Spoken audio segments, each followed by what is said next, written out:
नमस्कार विद्यार्थी मित्रांनो, शब्दांचे सरळ रूप आणि सामान्य रूप या व्याकरणाच्या भागात पुन्हा एकदा तुमचे स्वागत। हा आपला व्याकरणाचा सेशन क्रमांक 3 आहे। यापूर्वीच्या व्याकरणाच्या भागामध्ये आपण शब्दांचे सामान्य रूप म्हणजे काय आणि त्यांचे नियम अभ्यासलेले आहेत। या भागामध्ये आपण शब्दांचे सरळ रूप आणि सामान्य रूप म्हणजे काय हे जाणून घेणार आहोत।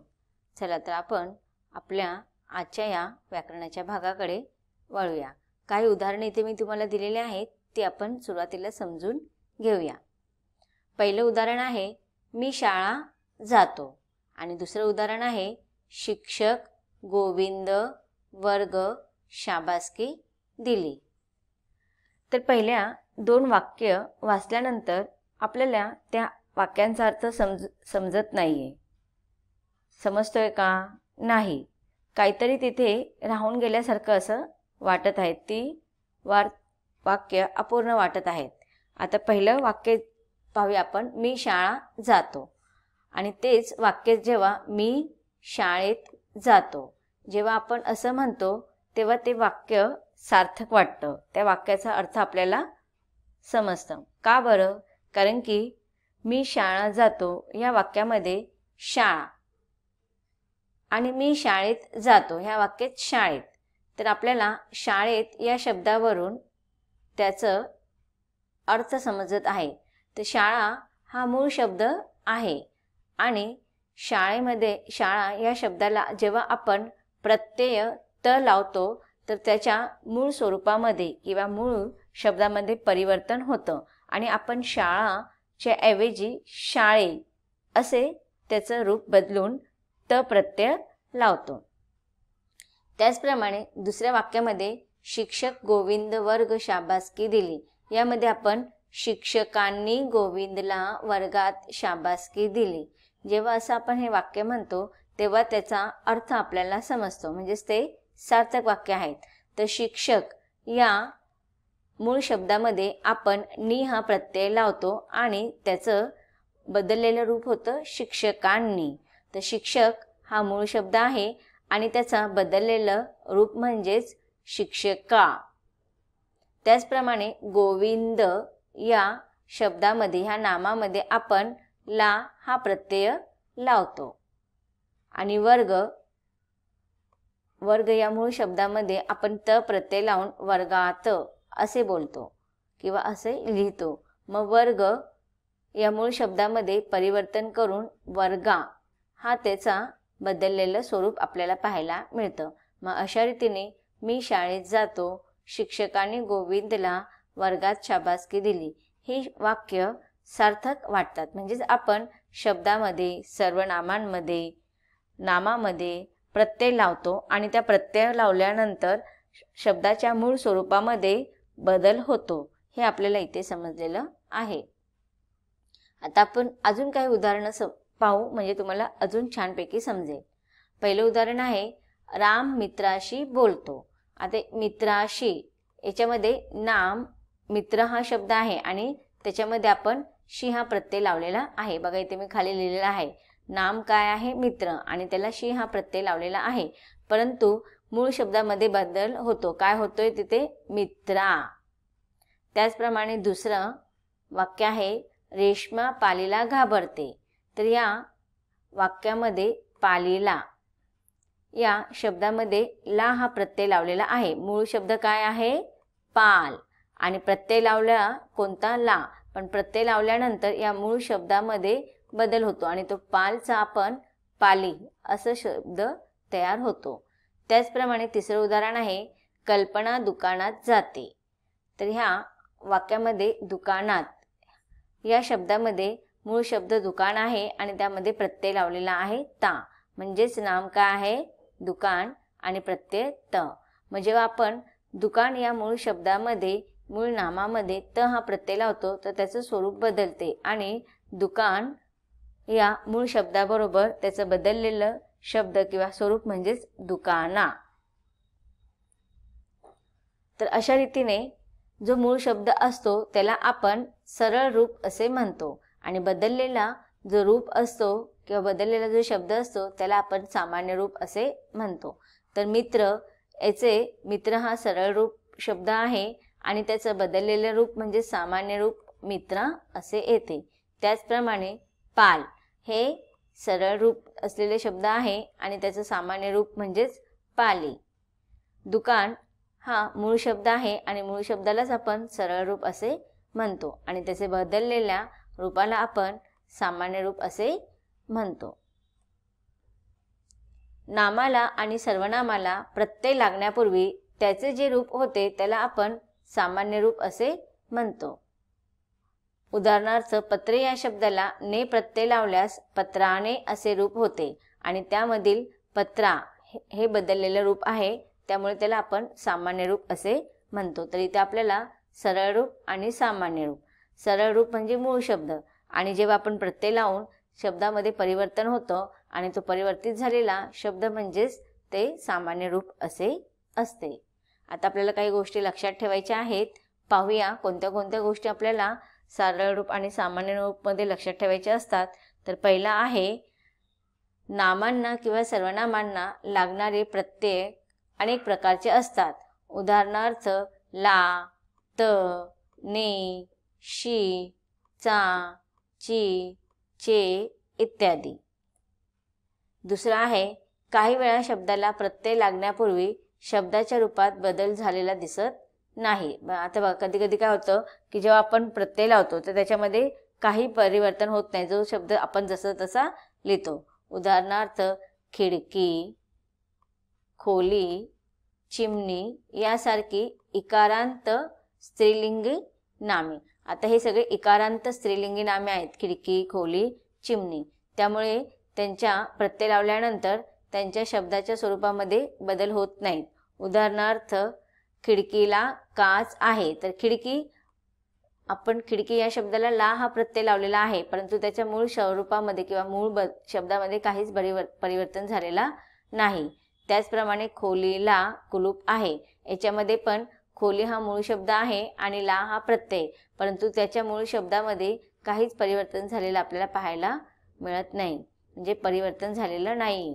चिमणीला तहान लागली, तर इथे पण बघा चिमणी या मूळ शब्दाला ला हे प्रत्यय लावलेला आहे आणि त्या चिमणी या मूळ शब्दामध्ये पण काही परिवर्तन झालेलं नाही. तर हे कसे आहेत, इकारांती स्त्रीलिंग शब्द आहेत. खिडकीच्या शेवटचा जो शब्द आहे बघा तो इकारांत आहे. खोली याचा पण शेवटचा शब्द इकारांत आहे. तसेच चिमणी हिचा सुद्धा शेवटचा शब्द इकारांत आहे. म्हणजेच इकारांत जे शब्द असतात, इकारांत सांगितलेला आहे आपल्याला काय, इकारांत शब्द आणि शेवटी स्त्रीलिंग नामे, इकारांत शब्द असतील आणि स्त्रीलिंग नामे असतील तर त्यांच्या मूळ स्वरूपामध्ये परिवर्तन होत नाही. पुढचं, घोडा, माळ, पाल, घर, दुकान ही सामान्य नामे आहेत. त्यांना प्रत्यय लावताना त्याचे सामान्य रूप होते, पण अंजली, अपर्णा, मेघा, प्रमिला, राजीव ही विशेष नामे आहेत.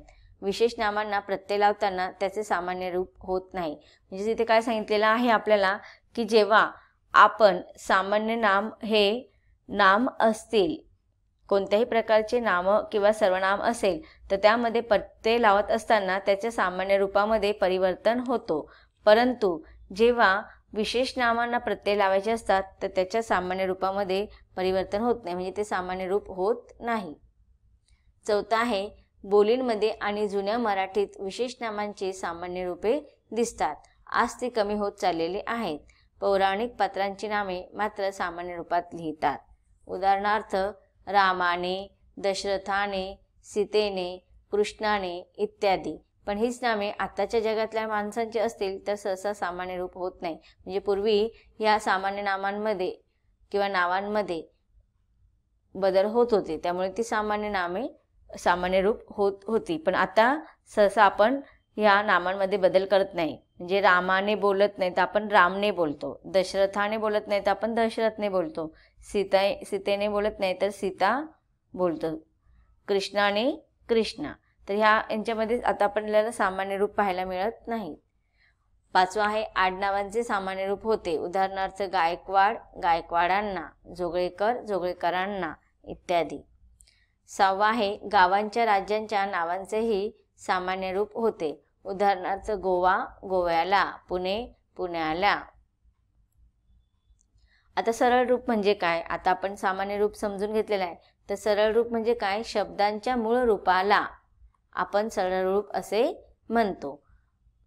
उदाहरणार्थ दुकानात ह्या शब्दामध्ये सरळ रूप आहे दुकान आणि त्याला प्रत्यय लावलेला आहे त, आणि त्याचं सामान्य रूप होताना दुकानात आपण म्हणतो की नाही, मग हे सामान्य रूप आहे दुकाना.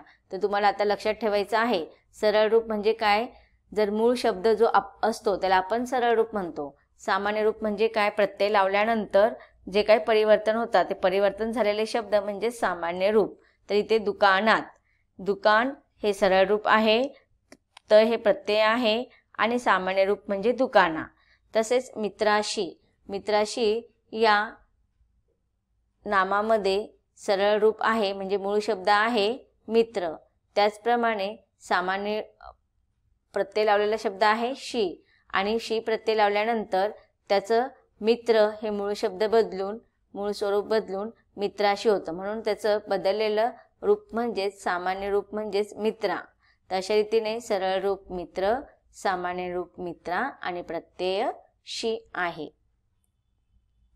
विशेषणांचे सामान्य रूप. आता विशेषणांचे सामान्य रूप कसं परिवर्तित होतं ते आपण समजून घेऊया. आता खाली एक वाक्य दिलेले ते आपण वाचूया आणि समजून घेऊया. पहिलं वाक्य आहे ही माझी नवी छोटी शाळा. तर ह्या वाक्यामध्ये बघा, ही माझी नवी आणि छोटी हे सर्व जे शब्द आहेत ते शाळा या नामाचे विशेषणे आहेत.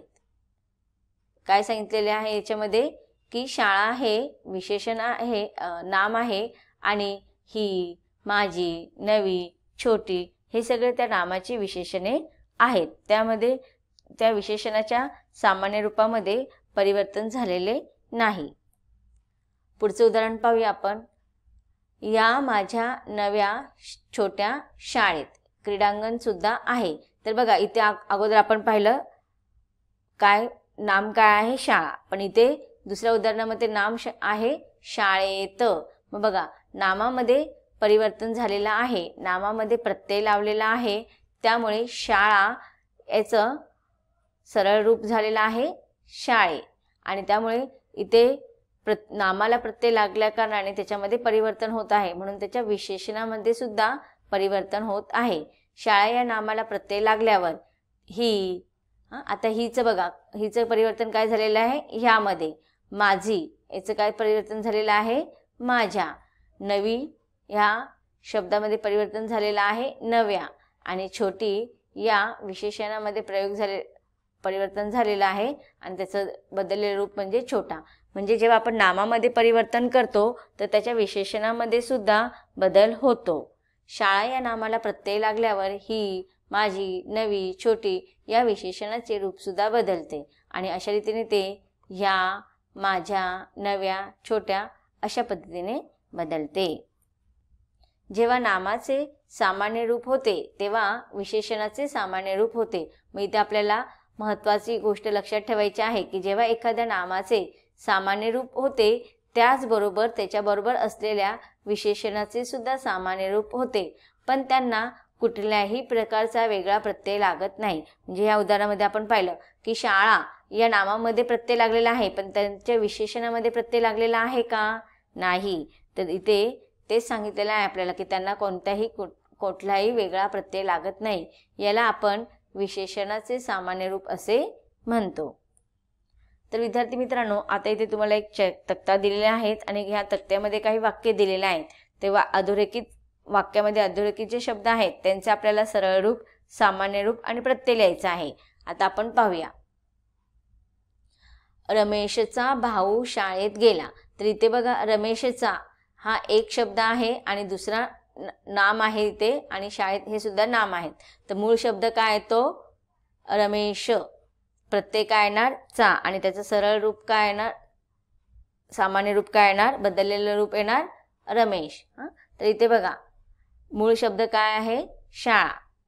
दुसऱ्या उदाहरणामध्ये शाळेत मूळ शब्द येणार शाळा. तर आता इथे रमेश, सरळ रूप रमेश, त्याचं सामान्य रूप रमेश आणि प्रत्यय चा. त्याप्रमाणे शाळेत याचं सरळ रूप म्हणजे मूळ शब्द शाळा, सामान्य रूप काय येणार? शाळे आणि प्रत्यय येणार त. बँकेने शेतकऱ्याला कर्ज दिले. तर बँकेने शेतकऱ्याला कर्ज दिले, ह्यामध्ये आपल्याला बँकेने आणि शेतकऱ्याला, तो बँकेने मूळ स्वरूप काय, मूळ शब्द काय आहे? सरळ रूप आहे त्याचं बँक आणि सामान्य रूप बँके आणि प्रत्यय ने. त्याचप्रमाणे शेतकऱ्याला, तर सरळ रूप म्हणजे मूळ शब्द येणार शेतकरी, सामान्य रूप शेतकऱ्या आणि प्रत्यय ला. तिसरा आहे सुट्टीत तो मित्रांशी खेळतो. तर पहिला नाम आहे, शब्द आहे सुट्टीत, तर त्याच्यामध्ये मूळ शब्द येणार सुट्टी, बदललेलं पण सुट्टी आणि प्रत्यय त. दुसरा पुढील शब्द आहे मित्रांशी, सरळ रूप येणार मित्र, सामान्य रूप येणार मित्रा आणि प्रत्यय येणार शी. चौथा आहे मंडईत फळांच्या गाड्या आहेत. तर पहिलं उत्तर काय येणार? शब्द येणार मंडई, मग सरळ रूप मंडईत. इथे काय? मंडईत. मग याचं सरळ रूप मूळ शब्द मंडई येणार आहे आणि सामान्य रूप पण मंडई आणि प्रत्यय त. पुढे आहे फळांच्या, तर मूळ शब्द फळ म्हणजे सरळ रूप फळ, सामान्य रूप फळा आणि प्रत्यय च्या. इथे बघा तुम्हाला उत्तर दिलेले आहेत. पहिल्या वाक्यामध्ये सरळ रूप रमेश शाळा, सामान्य रूप रमेश शाळे आणि प्रत्यय चा आणि त. बँकेत शेतकऱ्याला कर्ज दिले मध्ये बँक सरळ रूप, बँके सामान्य रूप आणि ने प्रत्यय. शेतकऱ्याला मध्ये शेतकरी सरळ रूप शेतकऱ्या, सामान्य रूप आणि ला प्रत्यय. सुट्टीत तो मित्रांशी खेळतो. तर पहिलं सरळ रूप सुट्टी, बदललेलं सामान्य रूप सुद्धा सुट्टीच येणार याच्यामध्ये आणि प्रत्यय त. पुढील आहे मित्रांशी खेळतो, मध्ये मित्र काय आहे? सरळ रूप आहे, सामान्य रूप मित्रा आणि प्रत्यय शी. आता इथे बघा मित्रावरती अनुस्वार दिलेला आहे की नाही, मग तुम्हाला अनुस्वार इथे सामान्य रूप मध्ये लिहायचं आहे. जर तुम्ही अनुस्वार नाही लिहिला तर तुमचा अर्धा मार्क तिथे कट होणार. आणि जे चौथं उदाहरण आहे तो तुमच्यासाठी होमवर्क आहे. मंडईत फळांच्या गाड्या आहेत, त्याच्यामध्ये मंडईत आणि फळांच्या याचं सरळ रूप, सामान्य रूप आणि प्रत्यय हे तुम्ही लिहायचं आहे. तुमच्यासाठी होमवर्क आहे. तर विद्यार्थी मित्रांनो, अशा प्रकारे आपण शब्दांचे सरळ रूप आणि सरळ रूप आणि त्याचे बदललेलं सामान्य रूप म्हणजे काय याचा आपण सविस्तर अभ्यास केलेला आहे. व्याकरणाचा हा भाग इथे संपतो. धन्यवाद.